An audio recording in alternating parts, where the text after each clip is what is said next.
আসসালামু আলাইকুম প্রিয় দর্শক, আশা করি সবাই ভালো আছেন। আজ আমরা আলোচনা করব এক বিশেষ ও মহিমান্বিত রাত শবে বরাত নিয়ে। এই রাত সম্পর্কে অনেকের নানা রকম ধারণা আছে, কেউ সঠিক জানে, কেউ কিছুটা ভুল বুঝে নেয়। তাই আজ আমরা আলোচনা করব শবে বরাতের ফজিলত কি, এই রাতে কি আমল করা উচিত, এই রাত নিয়ে সাধারণ কিছু ভুল ধারণা। তাহলে আসেন আজকের গুরুত্বপূর্ণ আলোচনা শুরু করি। শবে বরাত কি এবং এর মাহাত্ম্য। শবে বরাত হচ্ছে শাবান মাসের 14 তারিখের দিবাগত রাত। আরবি ভাষায় একে বলা হয় লাইলাতুল বারা, যার অর্থ মুক্তির রাত। এই রাতে আল্লাহ তাআলা বান্দাদের গুনাহ মাফ করেন, রিজিক নির্ধারণ করেন এবং তাকদীর লিপিবদ্ধ করেন। এটি এমন একটি রাত যেখানে আল্লাহ তার বান্দাদের দিকে বিশেষ দৃষ্টি দেন এবং তাদের দোয়া কবুল করেন। রাসূলুল্লাহ সাল্লাল্লাহু আলাইহি সাল্লাম বলেন, যখন শাবান মাসের মধ্যবর্তী রাত আসে, তখন আল্লাহ দুনিয়ার নিকটবর্তী আসমানে অবতরণ করেন এবং বলেন, কেউ কি আসো ক্ষমা প্রার্থী, আমি তাকে ক্ষমা করব। সুবহানাল্লাহ। কেউ কি আসো রিজিক প্রার্থনাকারী, আমি তাকে রিজিক দেব। তাই এই রাতে আমাদের জন্য বিশেষ সুযোগ, আমাদের উচিত এই সুযোগ কাজে লাগিয়ে ইবাদত করা এবং আল্লাহর নৈকট্য লাভ করা। শবে বরাতের ফজিলত। কিছু ইসলামিক স্কলারদের মতে কুরআনের সূরা আদ-দুখানের আয়াত নং 3 ও 4 বলা হয়েছে, নিশ্চয়ই আমি এক মহিমান্বিত রাতে কুরআন অবতীর্ণ করেছি।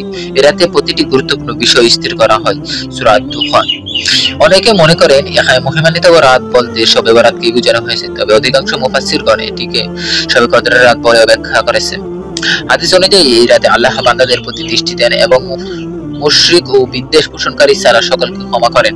রাসূলুল্লাহ সাল্লাল্লাহু আলাইহি সাল্লাম বলেন, আল্লাহ তাআলা শবে বরাতের রাতে তার বান্দাদের প্রতি দৃষ্টি দেন এবং মুশরিক ও বিদ্বেষ পোষণকারী ব্যতীত সকলকে ক্ষমা করে দেন। যারা আল্লাহর ক্ষমা থেকে বঞ্চিত হবে, যারা শিরক করে, যারা হিংসা ও বিদ্বেষ পোষণ করে, যারা অবৈধ সম্পর্ক ব্যভিচারে লিপ্ত থাকে, যারা মাতাল বা মাদকাসক্ত, যারা মা বাবার অবাধ্য।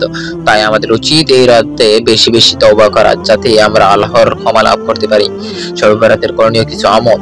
নফল নামাজ পড়া। এই রাতে আমরা নফল নামাজ আদায় করতে পারি। 2 রাকাত করে 8 রাকাত, 12 রাকাত, 14 রাকাত বা তার বেশি রাকাত নামাজ পড়তে পারি।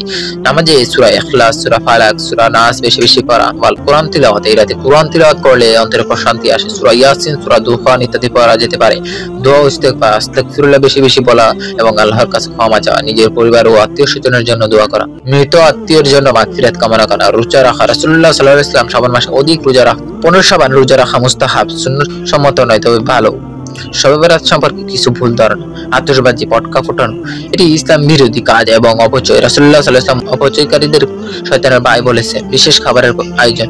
অনেকেই মনে করেন হালুয়া রুটি খাওয়া জরুরি, কিন্তু ইসলামে এ সম্পর্কে কিছু বলা হয়নি। কবর জিয়ারত। কবর জিয়ারত করা সুন্নাত, তবে শবে বরাতে বিশেষ করে কবরস্থানে গিয়ে কিছু করা বিদআত। তাই সব এই মহিমান্বিত রাত আল্লাহর কাছে ক্ষমা চাওয়ার, বেশি বেশি ইবাদত করার। কিন্তু আমরা অনেকেই না বুঝে ভুল কিছু কাজ করে ফেলি। তাই আমাদের উচিত রাসূলুল্লাহ সাল্লাল্লাহু আলাইহি ওয়াসাল্লামের সুন্নাহ মোতাবেক শবে বরাত পালন করা, বিদআত পরিহার করা আর বেশি বেশি তওবা করা। আমাদের করণীয় ইবাদত করা, নফল নামাজ পড়া, কোরআন তিলাওয়াত করা, দোয়া করা, গুনাহ থেকে মুক্তি চাওয়া, নিজের ও পরিবারের জন্য ক্ষমা প্রার্থনা করা। বিদআত থেকে দূরে থাকা। শবে বরাত উপলক্ষে নতুন কিছু সংযোজন করা যাবে না। আল্লাহ আমাদের সবাইকে এই রাতের ফজিলত অর্জন করার তৌফিক দান করুন। আমিন। ভাই ও বোনেরা, যদি এই ভিডিওটি উপকারী মনে হয় তাহলে লাইক, শেয়ার আর সাবস্ক্রাইব করতে ভুলবেন না। আপনারা কমেন্টে জানান শবে বরাত সম্পর্কে আমাদের আরো কিছু জানার আছে কিনা। আল্লাহ আমাদের সবাইকে হেদায়েত দান করুক। আমিন।